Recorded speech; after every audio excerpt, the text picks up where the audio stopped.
What if we told you the world's smoothest performer almost never made it out of Hawaii? What if behind every Grammy, there was a heartbreak nobody saw? This is the untold rise of Bruno Mars and the secret pain behind the sparkle. Don't forget to like, comment, and subscribe for more shocking stories behind the music that change everything. How does a child barely out of diapers transform into a global icon, shaping the sound of modern pop and funk for over 2 decades? How do you go from performing Elvis impressions on a tiny island stage to ruling Las Vegas with sold-out residencies and stadium shows? And what did it cost him to get there? The story of Bruno Mars isn't just about talent. It's about persistence in the face of rejection. It's about reinvention without losing your soul. And above all, it's about heart beating, broken, and rebuilt again and again. But the world didn't always see him as a star. Before the world knew him as Bruno Mars, he was Peter Gene Hernandez, born October 8, 1985, in the paradise of Honolulu, Hawaii. His father,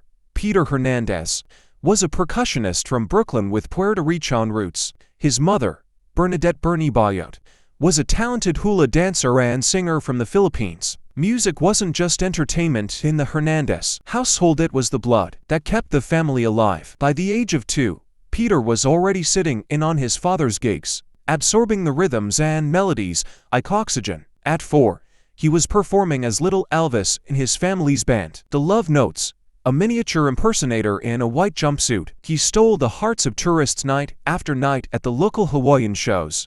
On stage, he was magnetic. Off stage, he was just a kid dreaming big in a small place. But paradise has limits, and Peter knew Hawaii wasn't enough.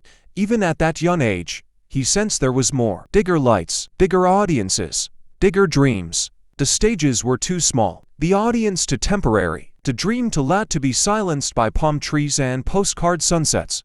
But when his parents divorced during his teenage years, everything changed. The Love Notes disbanded. Money dried up. His mother worked multiple jobs.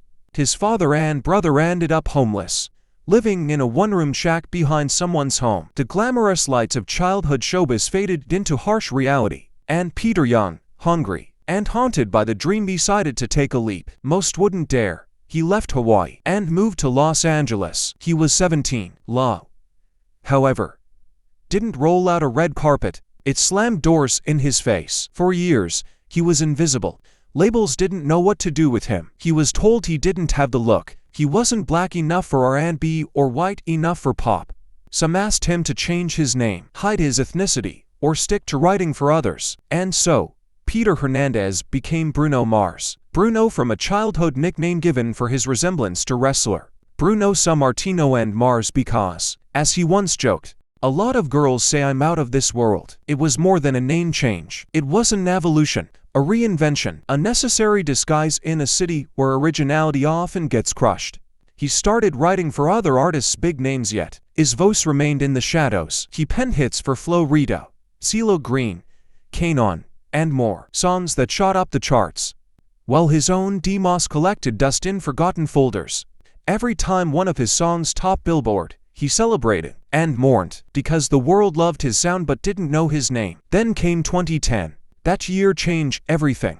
When doo-wops and hooligans dropped, it wasn't just a debut, it was a declaration. The opening chords of Just the Way You Are were like a warm hug to a cold industry. It was sincere, melodic, unfiltered, and it hit. So did the album.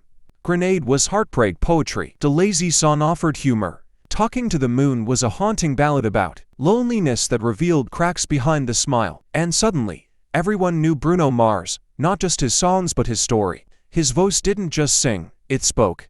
But for Bruno, it wasn't just about fame, it was about validation. He'd clawed his way out of rejection, out of poverty, out of invisibility. And now, he had the world's attention. But the music industry is fickle. One hit doesn't guarantee a future. And for a while, many assumed Bruno Mars would fade. They couldn't have been more wrong. In 2012, Unorthodox Jukebox silenced the doubters. The album was grittier, bolder, edgier. Locked Out of Heaven pulsed with a raw energy reminiscent of The Police, yet unmistakably his own.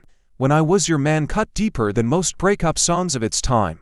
It was a stripped-back piano ballad that didn't rely on production, just pain. Bruno was evolving. He wasn't chasing trends. He was chasing truth. And the world listened. He began headlining massive tour, selling out arenas, winning Grammys, but even at the height of fame, something tragic shook him to his core. In 2013, Bruno's mother passed away suddenly from a brain aneurysm.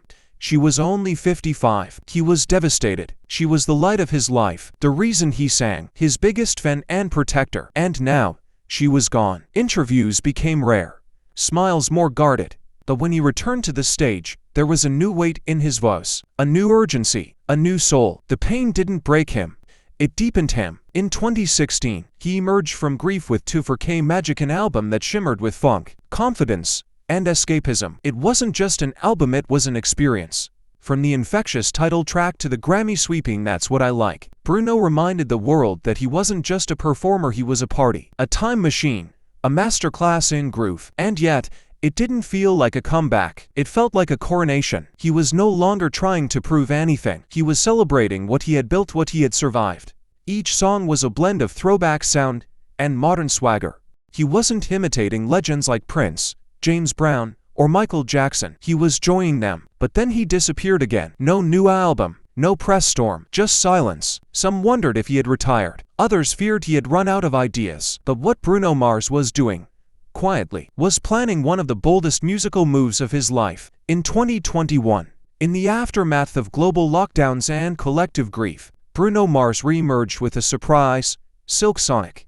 Alongside Anderson, polka drummer, rapper, and soul singer in his own right, they released Leave the Door Open. It was silky, seductive, smooth as satin. And it was everywhere. No rap, no electronics, just old school R&B, velvet harmonies, and real instruments. Silk Sonic was more than a duo. It was a movement. Their full-length project, An Evening with Silk Sonic, was short, but flawless. It didn't chase radio, it owned it. The album, dripping with retro charm, transported listeners to a different era. Yet somehow, it felt more relevant than ever. Bruno Mars had done it again. He changed the game by playing by his own rules. And now, in 2025, Bruno Mars remains as enigmatic as ever. He dominates the Las Vegas Strip with residencies that feel like Broadway meets James Brown type choreography, note-perfect vocals, and charisma you can't fake. He doesn't need to release an album every year. He doesn't need to post thirst traps on Instagram. He's built something far rarer. Trust. His fans know he'll never deliver half-heartedly. If he's quiet, it's because he's building. If he's away, it's because he's perfecting. But behind the accolades and applause, Bruno's story is one of subtle rebellion. He defied every expectation. A brown-skinned buff from Hawaii who didn't fit in. A songwriter who refused to stay behind the scenes. An artist who rejected shortcuts and leaned into craft. A performer who didn't crumble after loss but rose again, stronger and more vulnerable. And maybe that's why we still care. Because Bruno Mars reminds us of what music can be when it's made with love, labor, and a little bit of pain. He reminds us that showmanship still matters, that melody still matters, that heart still matters. So, what comes next? Is there a solo album in the works? Will Silk Sonic return? Will he dive into film, Broadway, more residencies? Cryptic messages have surfaced. Snippets of new sounds, quiet whispers of collaborations. Some fans say he's been in the studio with unexpected names. Others believe he's building an era we've never seen before. One thing's for certain, when Bruno Mars does return, the world will stop and listen. Because that's what legends do.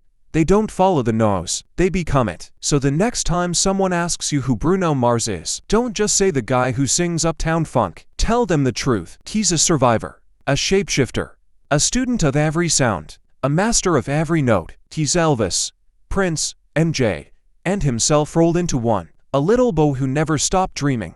A man who never stopped giving.